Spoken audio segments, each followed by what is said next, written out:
Hello learners, welcome to my channel solution. So আজকের ক্লাসে আমি তোমাদের সাথে আলোচনা করব এনভায়রনমেন্ট সায়েন্সের তোমাদের যে 7000 এমসিকিউ প্রশ্ন চলছিল, যেখানে ক্লাস 3 থেকে ক্লাস 10 অবধি সমস্ত সায়েন্স, জিওগ্রাফি, ইভিএস থেকে প্রশ্ন, সেগুলো নিয়ে আলোচনা করছি। তো গত পার্টটা তোমাদের পার্ট 9টা থেকে আমি শুধু সায়েন্সটা শুরু করেছি, তো আজকেও সেটা তোমাদের কন্টিনিউ করব। এখন তোমাদের 2 থেকে 3টে টপিক শুধুমাত্র সায়েন্স নিয়ে আলোচনা হবে। তোমাদের ইভিএস বইয়ে বলো, আমাদের পরিবেশ বা তোমাদের বিজ্ঞান, একদম আপ টু 10 অবধি কিন্তু আলোচনাটা হবে। চলো তাহলে শুরু করে দিই আজকে আমাদের ক্লাস। দেখো, প্রথম প্রশ্নে আছে লঘু মস্তিষ্কের কাজ। দেহের ভারসাম্য নিয়ন্ত্রণ, চলাফেরা নিয়ন্ত্রণ করা। সুষুম্না কাণ্ডের দৈর্ঘ্য প্রায় 45 সেন্টিমিটার পুরুষদের ক্ষেত্রে এবং প্রায় 43 সেন্টিমিটার মহিলাদের ক্ষেত্রে। সুষুম্না কাণ্ডের কেন্দ্রীয় গহ্বরকে নিউরোসিল বলে। পূর্ণবয়স্ক মানুষের লঘু মস্তিষ্কের ওজন প্রায় 150 গ্রাম। অ্যাপোক্রিন গ্রন্থির উদাহরণ: দুগ্ধস্রাবী স্তন গ্রন্থি, গবলেট কোষ। মেরোক্রিন গ্রন্থির উদাহরণ: অন্তঃক্ষরা গ্রন্থি এবং পরিপাক গ্রন্থি। হলোক্রিন গ্রন্থের উদাহরণ হলো সিবেসিয়াম গ্রন্থি। সরস ফলের উদাহরণ হলো আম, কালোজিরা, শিম ইত্যাদি। গুচ্ছিত ফলের উদাহরণ হলো আতা, স্ট্রবেরি। যৌগিক ফলের উদাহরণ হলো ডুমুর, আনারস ইত্যাদি। একবীজপত্রী বীজের উদাহরণ হলো নারিকেল, গম, ধান, ভুট্টা, সুপারি, তাল ইত্যাদি। দ্বিবীজপত্রী বীজের উদাহরণ হলো রেড়ি, ছোলা, মটর, আম, কাঁঠাল, জাম ইত্যাদি। বহুবীজপত্রী উদ্ভিদ পাইনাস, সাইকাস ইত্যাদি। ভুট্টার বীজে স্কুটেলাম দেখা যায়। ভুট্টা বীজে ডেলটয়েড অঞ্চল দেখা যায়। মৃতবর্তী অঙ্কুরোদ্গম: ছোলা, ভুট্টা ইত্যাদির অঙ্কুরোদ্গম। মৃত ভেদি অঙ্কুরোদ্গম: তেঁতুল, কুমড়ো, রেড়ি বীজে এই ধরনের অঙ্কুরোদ্গম দেখা যায়। জরায়ুজ অঙ্কুরোদ্গম: গরান, গেওয়া, গোলপাতা ইত্যাদি গেছে। ব্যতিক্রম সুন্দরী গাছ। ফটোসিনথেসিস কথাটি দুটি গ্রিক শব্দের সমষ্টি। ফোটোস কথাটির অর্থ হলো আলো এবং সিনথেসিস কথাটির অর্থ হলো সংশ্লেষ। ফটোসিনথেসিস শব্দটি প্রবর্তন করেন বিজ্ঞানী বার্নেস 1898 সালে। ক্লোরোপ্লাস্টের গ্রানা অঞ্চলে আলোক দশা ও স্ট্রোমা অঞ্চলে অন্ধকার দশার বিক্রিয়াগুলি ঘটে। আলোক দশায় এটিপি, NADPH2, H2O এবং O2 উৎপন্ন হয়। বিজ্ঞানী ব্ল্যাকম্যান 1905 খ্রিস্টাব্দে আলোক দশা প্রথম পর্যবেক্ষণ করেন। কোন আলোতে সালোক সংশ্লেষ সবচেয়ে ভালো হয়? লাল আলোতে। সালোক সংশ্লেষকারী ব্যাকটেরিয়ার উদাহরণ হলো ক্লোরোবিয়াম, ক্রোথেটিয়াম, রোডোস্পাইরিলাম, রোডোসিউডোমোনাস, থায়োস্পাইরিলাম, ক্লোরোসিউডোমোনাস ইত্যাদি। ধানের বিজ্ঞানসম্মত নাম ওরাইজা স্যাটাইভা। এবারে দেখো কিছু উদ্ভিদের বিজ্ঞানসম্মত নাম এখানে দেওয়া আছে। গম ট্রিটিকাম অ্যাস্টিভাম, মটর পিসাম স্যাটিভাম, আলু সোলেনাম টিউবারসাম, গাজর ডাসকাস ক্যারোটা, মূলো র্যাফেনাস স্যাটিভাস, নারকেল কোকোস নুসিফেরা, চা কোমেলিয়া সিনেনসিস, সিঙ্কোনা অফিসানিলিস, সর্পগন্ধা র্যানভোলভিয়া সিপেন্টিনা। সুইডিশ বিজ্ঞানী অগাস্তিন পি দা ক্যান্ডোলে ট্যাক্সোনমি কথাটি প্রথম ব্যবহার করেন। ইকোলজি শব্দটি প্রথম প্রচলন করেন জার্মান বিজ্ঞানী এইচ রেটার। হাইড্রোফাইট জলজ পরিবেশে জন্মগ্রহণকারী, উদাহরণ কচুরিপানা, শালুক, পদ্ম ইত্যাদি। হ্যালোফাইট আর্দ্রভূমিতে জন্মগ্রহণকারী, উদাহরণ আমরুল, থানকুনি। মেসোফাইট যে মাটিতে জলের পরিমাণ স্বাভাবিক এমন মাটিতে জন্মগ্রহণকারী উদ্ভিদ, উদাহরণ আম গাছ, জবা গাছ। হ্যালোফাইট লবণাম্ব উদ্ভিদ, লবণাম্ব মাটিতে জন্মগ্রহণকারী উদ্ভিদ, উদাহরণ সুন্দরী, গোলপাতা, গেওয়া ইত্যাদি। সাইক্রোফাইট ঠান্ডা বা হিমশীতল মাটিতে জন্মায়, উদাহরণ রডোডেনড্রন। সাম্মোফাইট বালি এবং কাঁকরপূর্ণ মাটিতে জন্মায়, উদাহরণ শশা গাছ। ক্যাসমোফাইট যেসব উদ্ভিদের পাথরের ফাটলে জন্মায়, উদাহরণ প্রুস লরেল। জেরোফাইট মরুভূমির খরা পরিবেশে শুষ্ক মাটিতে জন্মায়। ক্যাকটাস, খেজুর, ফণিমনসা। ইকোসিস্টেম কথাটি 1935 সালে প্রথম ব্যবহার করেন টান্সলে। জলে যেসব প্রাণী সাঁতার কেটে ঘুরে বেড়ায় তাদেরকে নেকটন বলে, যেমন মাছ, ডলফিন, তিমি।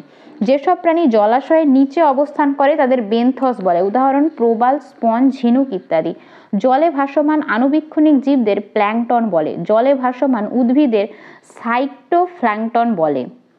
জলে ভাসমান প্রাণীদের জু প্ল্যাঙ্কটন বলে। বায়োম কি? কোনো একটি জলবায়ু অঞ্চল ও যে সে স্থানের জীবগোষ্ঠীর আন্তঃবিক্রিয়ার ফলে সৃষ্ট একককে বায়োম বলে, যেমন তুন্দ্রা বায়োম।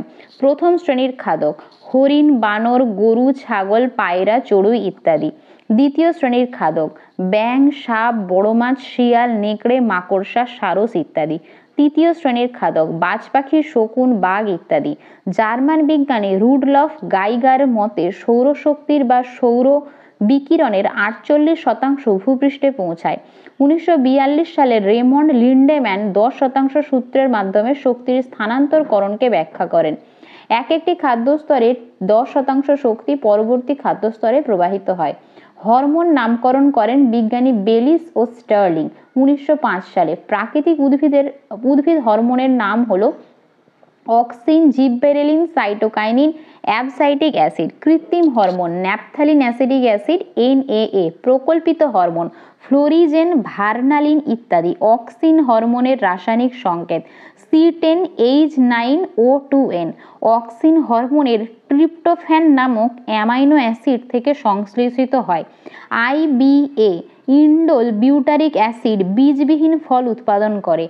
IBA এবং NAA ন্যাপথালিন অ্যাসিটিক অ্যাসিড শাখা কলমে মুকুল সৃষ্টি করে।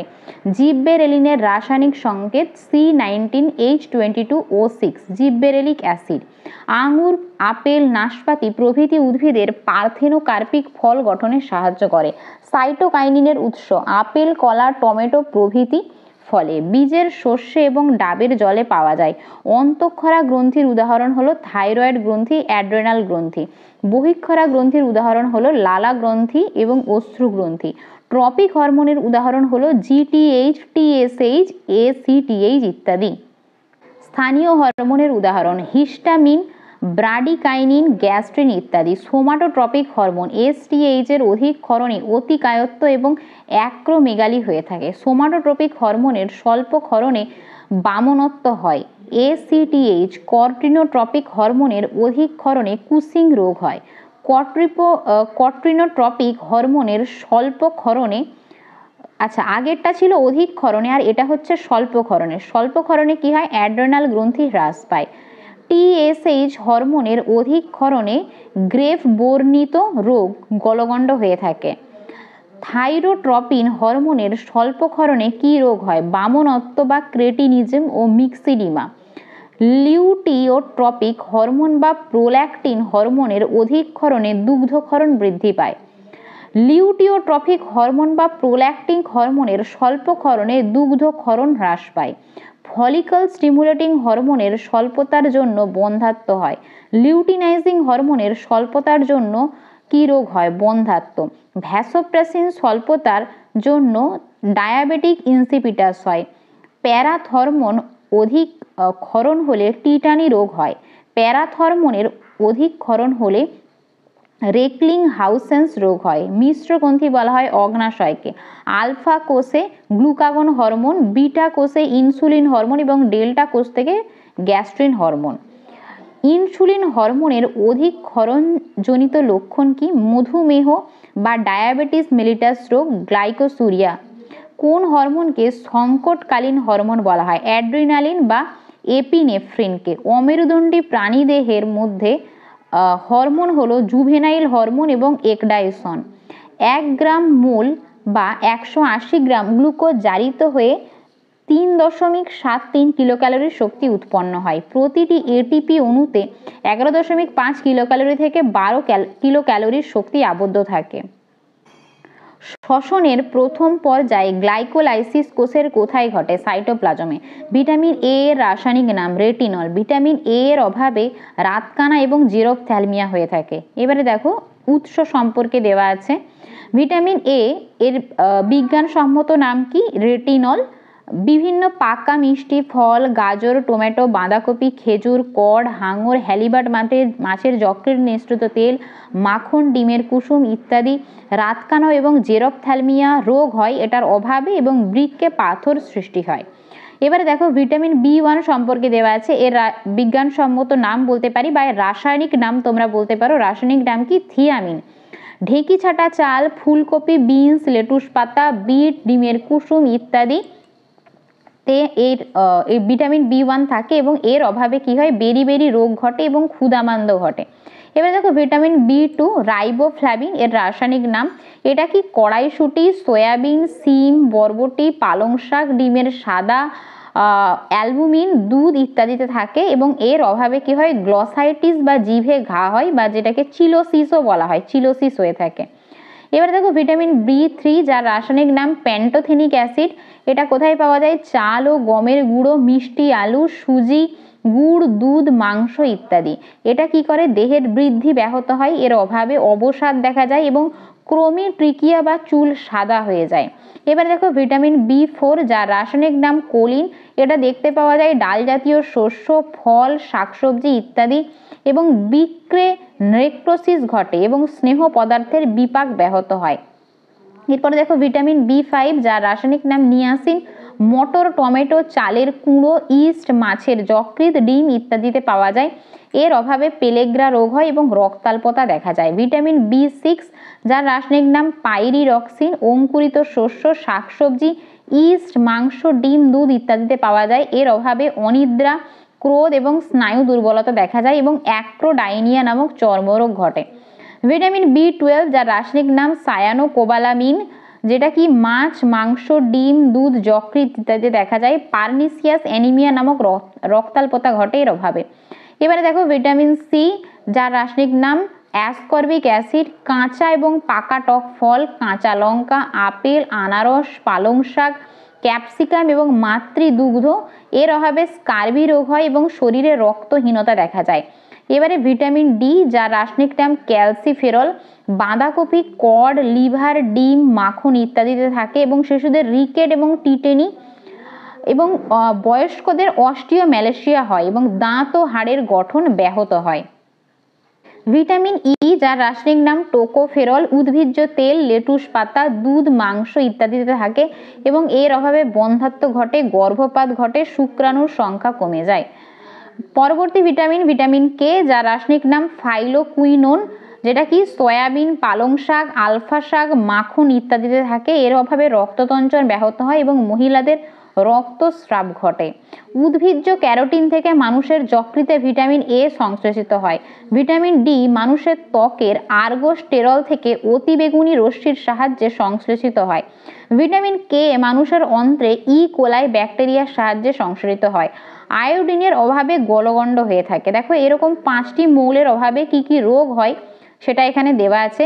ম্যাগনেসিয়ামের অভাবে উদ্ভিদের ক্লোরোসিস বা পান্ডু রোগ হয়। ক্যালসিয়ামের অভাবে রিকেট এবং টিটেনি রোগ হয়। লোহার অভাবে উদ্ভিদের ক্লোরোসিস এবং প্রাণীদের অ্যানিমিয়া হয়। পটাশিয়ামের অভাবে উদ্ভিদের স্বাভাবিক বৃদ্ধি ব্যাহত হয় এবং প্রাণীদের হৃদস্পন্দন অনিয়মিত হয় এবং পক্ষাঘাত হয়। পূর্ণ পরজীবী উদ্ভিদের উদাহরণ স্বর্ণলতা, বেনেবো, রাফলেসিয়া, আরসিউথোরিয়াম, গোলকৃমি, ফিতাকৃমি প্রভৃতি। আংশিক পরজীবী উদ্ভিদের উদাহরণ ভিসকাম, ক্যাসিথা, লোরান্থাস প্রভৃতি। বহিঃপরজীবী কোনগুলো, স্বর্ণলতা, উকুন। পূর্ণ পরজীবী উদ্ভিদ অ্যাগারিকাস ইত্যাদি।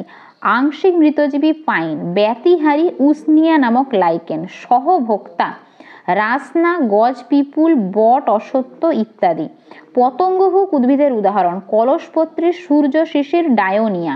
ফ্যাগোসাইটোসিস কি, যে পদ্ধতিতে কোষ পর্দা কোষের মধ্যে ভাঁজ হয়ে কঠিন খাদ্যবস্তু গ্রহণ করে তাকে ফ্যাগোসাইটোসিস বলে। পিনোসাইটোসিস, যে পদ্ধতিতে কোষ পর্দা তরল খাদ্য কোষের মধ্যে গ্রহণ করে তাকে পিনোসাইটোসিস বলে। সুপ্রজনন বিদ্যার জনক বলা হয় কাকে, অস্ট্রিয়াবাসী ধর্মযাজক গ্রেগর জোহান মেন্ডেলকে। মেন্ডেল কোন উদ্ভিদ নিয়ে তার পরীক্ষাগুলি করেন, বিভিন্ন মটর গাছ। মেন্ডেলের এক সংকর জননের ফেনোটাইপ অনুপাতটি হলো 3:1। 3 হচ্ছে লম্বা মটর গাছ আর 1 হচ্ছে বেঁটে মটর গাছ। মেন্ডেলের এক সংকর জননের জিনোটাইপ অনুপাতটি হলো 3:2:1। বিশুদ্ধ লম্বা, সংকর লম্বা এবং বিশুদ্ধ মেটে। মেন্ডেলের বংশগতিবিদ্যার প্রথম সূত্রটির নাম পৃথকীভবন সূত্র। প্রথম জিন শব্দটি ব্যবহার করেন জোহানসেন। জেনেটিক্স শব্দটি প্রথম প্রবর্তন করেন বেটসন 1906 সালে। জার্ম প্লাজম তত্ত্বের প্রবক্তা অগাস্ট ওয়াইসম্যান 1889 সালে বংশগতির ধারক ও বাহক ক্রোমোজোম বহু সংকরায়নের ফেনোটাইপ অনুপাত হলো 9:6:1। ত্রিসংকর জননের ফেনোটাইপ অনুপাত হলো 27:9:9:9:3:3:1। ড্রোসোফিলার লিঙ্গ ধারণের জিন ভারসাম্য মতবাদের প্রবক্তা ব্রিজেস।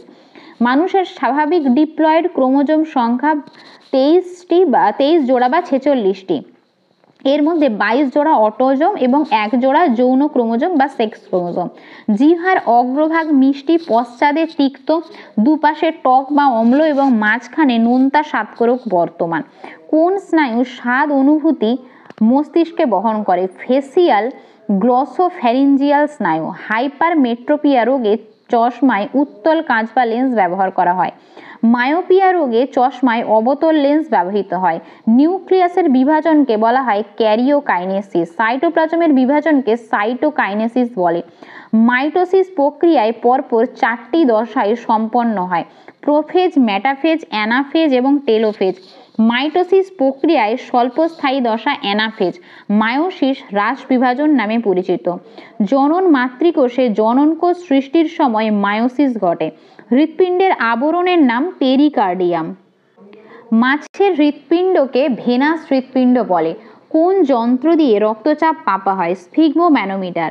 স্বাভাবিক অবস্থায় হৃদস্পন্দনের গড় গতি মিনিটে 72 বার। ম্যালেরিয়া জ্বরের প্রতিষেধক হলো কুইনাইন। এডিস মশাকে বাঘ মশা বলে। মশা দমনের জন্য ব্যবহৃত কীটনাশক ডিডিটি, SO2, প্যারিস গ্রিন। মাছ চাষকে পিসিকালচার বলে। যে যন্ত্রে কৃত্রিম উপায়ে ডিম ফোটানো হয় তাকে ইনকিউবেটর বলে। বিজ্ঞানসম্মত উপায়ে মৌমাছি প্রতিপালনকে এপিকালচার বলে। মধুতে জলের পরিমাণ 18 থেকে 20%। বিজ্ঞানসম্মত উপায়ে রেশম কীটের চাষকে সেরিকালচার বলে। MW বাইজারিং 1898 সালে ভাইরাস নামকরণ করেন। ভাইরাস হলো প্রোক্যারিওটিক। ক্যাপসিডবিহীন ভাইরাসকে ভাইরয়েড বলে। এবারে দেখো কিছু রোগের নাম এবং দেহের কোন অঙ্গে ঘটে থাকে সেটা দেওয়া আছে। যেমন জন্ডিস যকৃতে হয়, গুটি বসন্ত জলবসন্ত চামড়ায় হয়ে থাকে বা চর্ম, ইনফ্লুয়েঞ্জা ফুসফুস, জন্ডিস যকৃৎ, পোলিও সুষুম্নাকাণ্ড, হাম ত্বক, মেনিনজাইটিস স্নায়ুতন্ত্র এবং মস্তিষ্ক, এডস রক্ত, এনকেফ্যালাইটিস মস্তিষ্ক, ডেঙ্গি রক্ত, মামস লালাগ্রন্থি, জলাতঙ্ক মস্তিষ্ক ও সুষুম্নাকাণ্ড। ব্যাকটেরিয়া প্রথম আবিষ্কার করেন অ্যান্টনি ফন লিভেনহিক। ব্যাকটেরিয়া শব্দটি প্রথম প্রবর্তন করেন ইরহেনবার্গ। পৃথিবীর সর্বাপেক্ষা সরলতম এবং ক্ষুদ্রতম জীব হলো ব্যাকটেরিয়া। প্রতি গ্রাম কার্বোহাইড্রেট খাদ্য দহনে 4:1 কিলোক্যালোরির শক্তি উৎপন্ন হয়। অ্যামাইনো অ্যাসিডের সংখ্যা 20টি। প্রতি গ্রাম প্রোটিন খাদ্য দহনে 4:1 কিলোক্যালোরির তাপশক্তি উৎপন্ন হয়। রক্তে অবস্থিত ফ্যাট হলো কোলেস্টেরল এবং ট্রাইগ্লিসারাইড। প্রতি গ্রাম ফ্যাট জাতীয় খাদ্য দহনে 9:3 কিলোক্যালোরি তাপশক্তি উৎপন্ন হয়। লালারসে অবস্থিত জীবাণুনাশক উৎসেচক হলো লাইসোজোম। মানুষের 3 জোড়া লালাগ্রন্থি আছে। দেহের সবচেয়ে বড় গ্রন্থি যকৃৎ। প্রাপ্তবয়স্ক মানুষের যকৃতের ওজন 1.5 কেজি। শ্বেতসার পরিপাককারী উৎসেচক pancreatic amylase, maltase, sucrase, lactase. Protein পরিপাককারী উৎসেচক ট্রিপসিন, ইরেপসিন। ফ্যাট পরিপাককারী উৎসেচক হলো প্যানক্রিয়েটিক লাইপেজ। ক্ষুদ্রান্তে সম্পূর্ণ পরিপাক হওয়া তরল খাদ্যবস্তুকে কাইল বলে। কোন এককে শব্দের তীব্রতা মাপা হয়? ডেসিবেল। শব্দের তীব্রতা 85 ডেসিবেলের বেশি হলে শব্দ দূষণ ঘটে। সাইলেন্ট ভ্যালি ভারতের কেরালা রাজ্যে পালঘাট জেলায় অবস্থিত। এবারে দেখো সাধারণ বিজ্ঞান থেকে কিছু প্রশ্ন আছে, রসায়ন থেকে। প্রমাণ চাপে বরফের গলনাঙ্ক 0 ডিগ্রি সি, লোহার গলনাঙ্ক 1539 ডিগ্রি সি, তামার গলনাঙ্ক 1083 ডিগ্রি সি, ন্যাপথলিনের গলনাঙ্ক 80 ডিগ্রি সি। প্রমাণ চাপে বিশুদ্ধ জলের স্ফুটনাঙ্ক কত? 100 ডিগ্রি সি। ভৌত পরিবর্তনের উদাহরণ: জলের স্ফুটন, লোহাকে চুম্বকীকরণ, মোমের গলন, কর্পূর, ন্যাপথলিন, অ্যামোনিয়াম ক্লোরাইডের ঊর্ধ্বপ্রাতন, হিটারে নাইক্রোম তারে বিদ্যুৎ সঞ্চালন, প্লাটিনাম তার উত্তপ্তকরণ, চিনির বা খাদ্য লবণের দ্রবণ, রাসায়নিক পরিবর্তনের উদাহরণ মোমের দহন, লোহার মরিচা পড়া, কয়লার দহন, ম্যাগনেসিয়াম তারের বায়ুতে দহন, চাল থেকে মুড়ি প্রস্তুতি, দাবানল, ক্যামেরায় ফটো তোলা ইত্যাদি। মোমবাতি জ্বালালে ভৌত এবং রাসায়নিক পরিবর্তন একত্রে ঘটে। দাবানল হলো একটি প্রাকৃতিক রাসায়নিক পরিবর্তন। পর্বতের শীর্ষদেশে বরফের গলন একটি প্রাকৃতিক ভৌত পরিবর্তন। পৃথিবীতে স্বাভাবিক মৌলের সংখ্যা 92টি। পৃথিবীতে কৃত্রিম মৌলের সংখ্যা 13টি। সবচেয়ে হালকা ধাতু লিথিয়াম। সর্বাধিক সক্রিয় কঠিন মৌল হলো লিথিয়াম। পৃথিবীতে কোন ধাতু সর্বাধিক পাওয়া যায়? অ্যালুমিনিয়াম। সবচেয়ে কম গলনাঙ্ক এবং স্ফুটনাঙ্ক বিশিষ্ট অধাতু হলো হিলিয়াম। সবচেয়ে ভারী বায়বীয় গ্যাসীয় অধাতু হলো রেডন। সবচেয়ে হালকা ধাতুকল্প হলো বোরন। সবচেয়ে ভারী ধাতুকল্প হলো টেলুরিয়াম। তেজস্ক্রিয়তার একক কুরি। তেজস্ক্রিয়তার এসআই একক বেকেরেল। কৃত্রিম তেজস্ক্রিয়তার আবিষ্কারক কে? আইরিন কুরি এবং ফ্রেডারিক জোলিও কুরি। আইসোটোপ কি? প্রোটন বা পারমাণবিক সংখ্যা একই কিন্তু ভর সংখ্যা যেখানে ভিন্ন হয়। যেমন হাইড্রোজেনের 3টি আইসোটোপ আছে, সাধারণ হাইড্রোজেন বা প্রোটিয়াম, ডয়টেরিয়াম এবং ট্রাইটিয়াম। আইসোবার কি? যেসব মৌলের ভর সংখ্যা একই কিন্তু পারমাণবিক সংখ্যা ভিন্ন তাদের আইসোবার বলে। এখানে কিছু এক্সাম্পল দেওয়া আছে। আইসোটোন কি? যেসব মৌলের পরমাণু নিউক্লিয়াসে নিউট্রন সংখ্যা একই কিন্তু প্রোটন সংখ্যা পৃথক তাদের আইসোটোন বলে। যেমন এখানে কিছু উদাহরণ দেওয়া আছে। এবারে দেখো কিছু ধাতুর প্রধান আকরিকের নাম দেওয়া আছে। ক্যালসিয়াম থেকে ক্যালসাইড, ম্যাগনেসিয়াম থেকে ম্যাগনেসাইট, তামা থেকে চ্যালকোপাইরাইট, কপার পাইরাইট। লোহা ম্যাগনেটাইট, টিন ক্যাসেটেরাইট বা টিন স্টোন, রূপো আর্জেন্টাইন, সীসা galena, sodium silicate, potassium nitre, manganese pyrolusite, chromium chromite. পরীক্ষাগারে হাইড্রোজেন গ্যাস প্রস্তুতিতে জিঙ্কের ছিবড়া ব্যবহার করা হয়। ক্লোরোফর্ম কে প্রস্তুত করেন? লাইবেগ 1831 সালে। এবারে সাধারণ বিজ্ঞানের কিছু প্রশ্ন আছে পদার্থবিদ্যা থেকে। স্কেলার রাশি শুধুমাত্র মান আছে কিন্তু দিক বা কোনো অভিমুখ নেই, যেমন আয়তন, ঘনত্ব, কার্য ইত্যাদি। ভেক্টর রাশি, এই রাশির মান ও অভিমুখ দুই আছে, যেমন বেগ, ত্বরণ, বল ইত্যাদি। এসআই পদ্ধতিতে বিভিন্ন রাশির একক কি? মনে রাখতে হবে। এসআই পদ্ধতিতে কার্যের একক কি? যেমন জুল। এই ধরনের প্রশ্ন আসতে পারে। দেখো এবারে এখানে কিছু বিভিন্ন রাশির একক দেওয়া আছে, যেমন দৈর্ঘ্যের একক মিটার, ভরের একক কিলোগ্রাম, সময়ের একক সেকেন্ড, তাপমাত্রা বা উষ্ণতা কেলভিন, তড়িৎ প্রবাহ অ্যাম্পিয়ার, বস্তুর পরিমাণ মোল, আলোক দীপ্তি ক্যান্ডেলা, কোণ রেডিয়ান, ঘনত্ব কিলোগ্রাম প্রতি ঘনমিটার, কার্য জুল, ক্ষমতা ওয়াট, শক্তির জুল, তড়িতাধান কুলম্ব, ধারকত্ব ফ্যারাড, কম্পাঙ্ক হার্টজ, বলের একক নিউটন, চাপ পাস্কাল, তড়িৎ বিভবের একক ভোল্ট, রোধের একক ওহম, চৌম্বক আবেশ এর একক টেসলা, আলোক ঔজ্জ্বল্যের একক লুমেন। আলোকবর্ষ কি? দূরত্ব মাপার একক। মহাকাশে নক্ষত্রদের মাপার জন্য আলোকবর্ষ একক ব্যবহৃত হয়। এক্স রশ্মির তরঙ্গ দৈর্ঘ্য মাপার জন্য অ্যাংস্ট্রম ব্যবহৃত হয়। এক সৌরদিন সমান 86,400 সেকেন্ড। মাত্রাহীন রাশির উদাহরণ কি? আপেক্ষিক গুরুত্ব, পারমাণবিক গুরুত্ব, তাপের যান্ত্রিক তুল্যাঙ্ক, কোণ ইত্যাদি। সিজিএস পদ্ধতিতে অভিকর্ষজ ত্বরণের মান 9.8 মিটার পার সেকেন্ড স্কোয়ার। পৃথিবীর নিরক্ষরেখায় অভিকর্ষজ ত্বরণের মান কম হয়। পৃথিবীর কেন্দ্র থেকে ভূপৃষ্ঠের ওপরে থাকা বস্তুটির দূরত্ব বেশি হলে অভিকর্ষজ ত্বরণের মান কমে যায় এবং বস্তুটির দূরত্ব কমে গেলে অভিকর্ষজ ত্বরণের মান বেড়ে যায়। ভূপৃষ্ঠ থেকে যত পৃথিবীর কেন্দ্রের দিকে নামা যায় অভিকর্ষজ ত্বরণের মান কমে যায়। সো আজকের মতো এই পর্যন্তই। নেক্সট পার্টে আবার তোমাদের সাথে দেখা হচ্ছে। তো আর একটা দিন গেলেই তোমাদের সায়েন্স থেকে যা যা প্রশ্ন রয়েছে সেগুলো কিন্তু শেষ হয়ে যাবে। তো সায়েন্স থেকে তোমাদের প্রশ্ন পড়ে, তোমরা যদি বিগত বছর দেখে থাকো 2017 বা 2022-এ কিন্তু সায়েন্স থেকে প্রশ্ন এসেছে। তাই তোমাদেরকে বলবো একবার করে তোমরা চোখ বুলিয়ে যেও পরীক্ষার আগে একবার। আর 24 তারিখ তোমাদের পরীক্ষা হচ্ছে, সবাই অ্যাডমিট কার্ড ডাউনলোড করে নেবে, প্রস্তুতি নিতে থাকো, ভালো করে পড়াশোনা করতে থাকো। আজকের মতো এই পর্যন্তই। নেক্সট পার্টে আবার তোমাদের সাথে দেখা হচ্ছে। ততক্ষণ অবধি ভালো থেকো, সুস্থ থেকো। Thanks for watching.